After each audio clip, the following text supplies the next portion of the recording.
Hi, welcome to the Alpha Charts 365, kind of a state of the market analysis.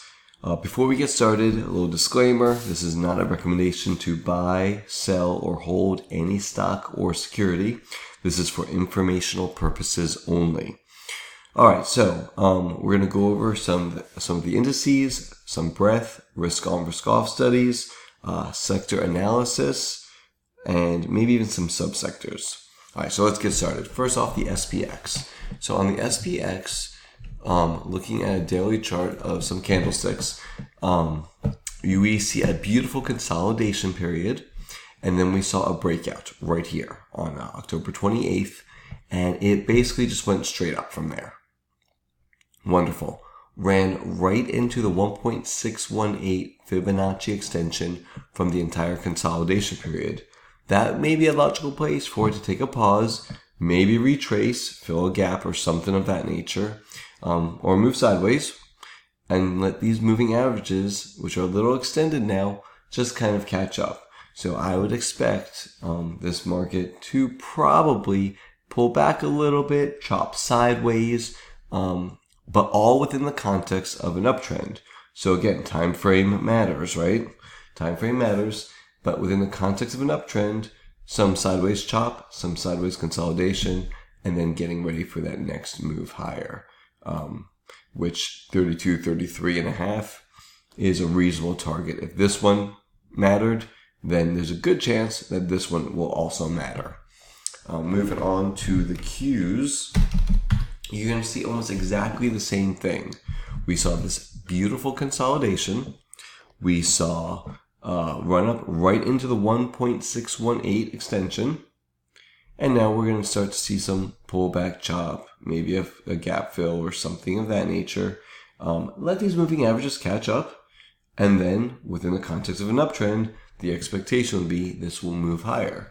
So both of them are looking very bullish, nothing bearish about this, and actually it increases the bullish scenario if it does chop and move sideways here. Now IWM is a little bit different. So IWM had a much longer consolidation period, right? It almost consolidated for an entire year, has been in this range. And just now is breaking out, right? We see resistance, resistance, resistance, resistance, resistance, and then the consolidation in that resistance area, and now the breakout. Beautiful. So maybe this comes back and chops around here above support, because again, remember, resistance, prior resistance now becomes support. These moving averages are not nearly as extended as the Qs or the S&P. So this maybe moves higher, maybe moves sideways. We don't know. But there's a good chance with all this pent-up energy that IWM may lead the market higher, which is interesting because if in that scenario, we could look to three sectors that make up 50% of the IWM. That is financials, healthcare, and industrials. Those three sectors are 50%. So if IWM is going to lead higher, I would expect those three sectors to also be leading the market higher. We will look at those in just a few minutes. I want to look at the Dow Jones composite average first. So again, this one hit this resistance area, resistance area, resistance area, kind of poked its head through it and came back, poked its head through it and came back, and now is moving much higher. Again, not quite as extended as some of the other averages, but still a little extended. So some choppy action here. Maybe that continues for another day or week, 2 weeks, what do I know?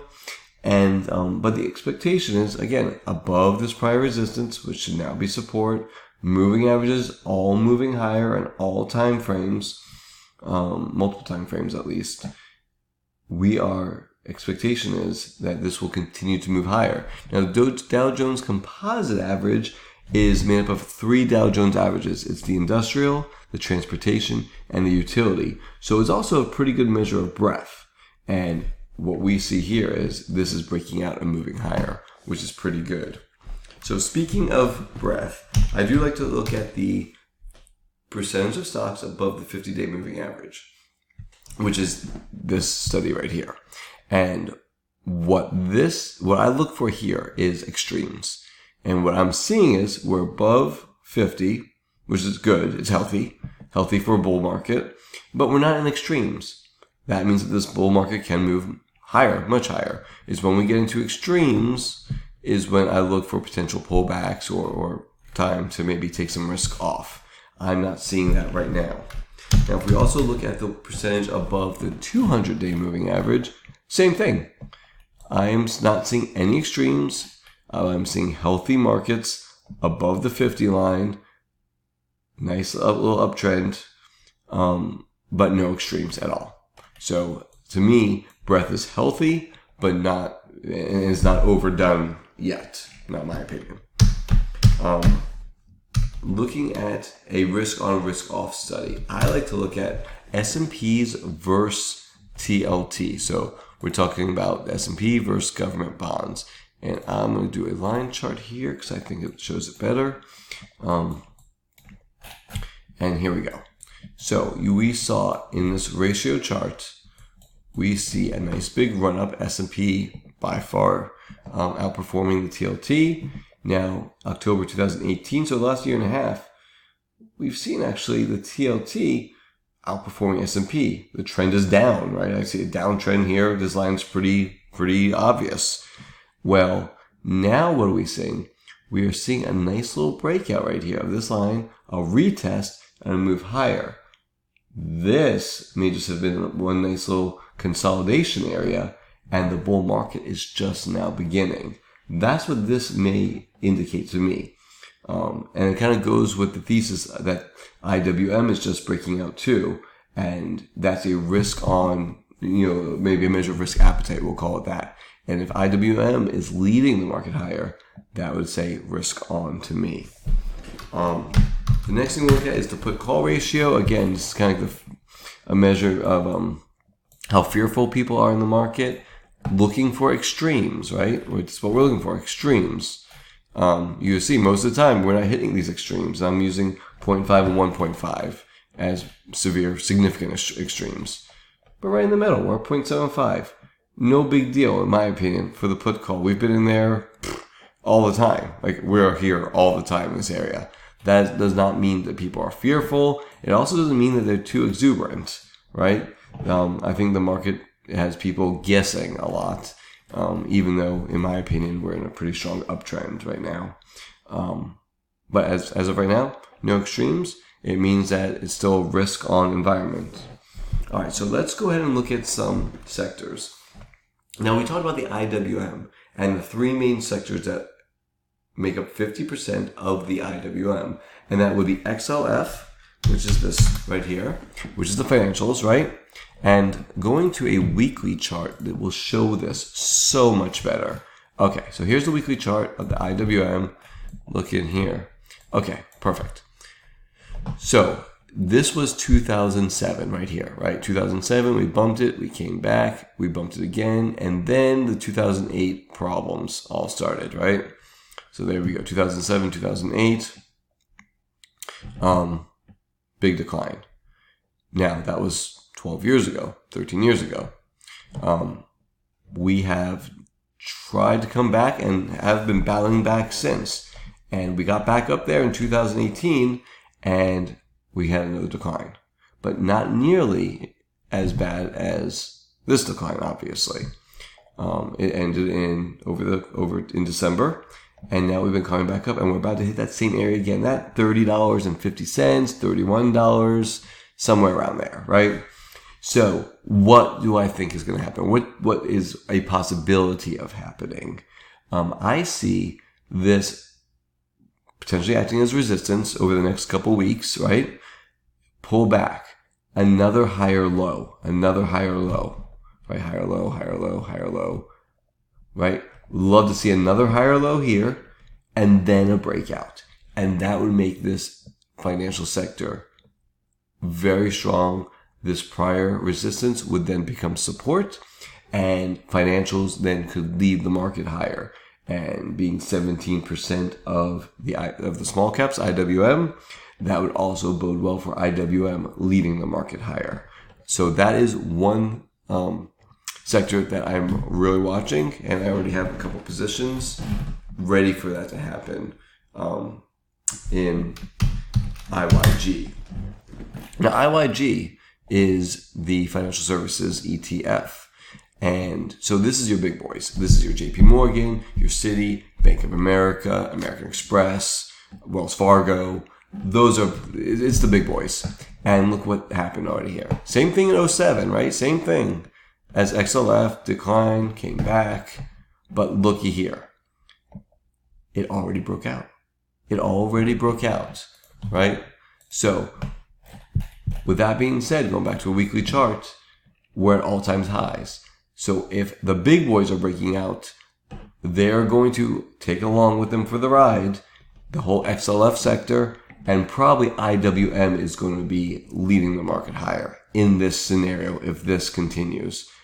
And there's no reason to expect that it won't continue if on the weekly chart all the moving averages are turning up again and separating nicely. Everything looks really good. Again, those are your big boys. And your big boys should be leading, and it seems like that they are. Okay, so let's look at the next sector, which is healthcare, XLV. All right, so XLV, I'm going to go back to a daily chart because it's easier to see. All right, here we go. So what am I seeing here? I saw back in 2018, resistance, a bunch of choppy action, nothing special looking at here.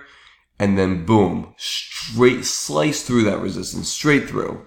So that's a big move, 87-ish to 100-ish, right? Very big move. It's a little bit overdone, probably.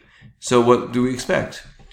A nice little pullback, let the moving averages catch up, and then prior resistance should become support, and this whole thing moves higher. That's what I would expect with healthcare. And again, 17% of IWM. Looking off to industrials, almost exactly the same thing as healthcare, right? Looks same chart. Resistance, slice through, maybe a little bit overdone, maybe needs to come back a little bit. This prior resistance should be support, and this should move higher. So 50% of IWM looks extremely constructive. Looks like it definitely, to me, in my opinion, looks like it wants to continue higher, which is pretty awesome. The last sector I want to look at is XLC, which is communications. This sector, again, resistance, and now it's breaking out. Nice moving averages, fanning out, moving higher. This looks amazing. It has two major components, Facebook being one of them, and I think Facebook looks like a perfect cup and handle. We'll see what happens in this area right here, this 205-ish area, and maybe a little pullback here, and then it breaks out. I don't know, we'll see. But this looks like a continuation pattern, cup and handle type continuation, maybe even inverse head and shoulder type pattern, maybe. With this being the neckline, I don't know, maybe. But this looks like it wants to move higher. Again, huge cap, huge part of XLC. That's already breaking out. I think Facebook also follows suit. And Google, two different types of shares of Google stock are in XLC. And it already broke out. It's moving higher. Again, may retrace some, but XLC, its biggest components, which makes up around 42% of it, these two stocks are very constructive and look like they're moving higher. So overall, the market may chop for the next week or two. Know your time frame, but everything looks, everything's an uptrend. Breadth is good. Again, it may have gotten ahead of itself. Maybe it needs to consolidate or chop. But beyond that, everything else looks fine. Look for your low risk, high reward entries. Be patient with them. Remember, your risk reward needs to be ridiculously skewed in your favor for you to make that enter and for you to enter the trade. Time frame matters, right? I will post all these charts below this video in replies. Good luck trading this week, and I hope you all have a great week. Thanks. Bye.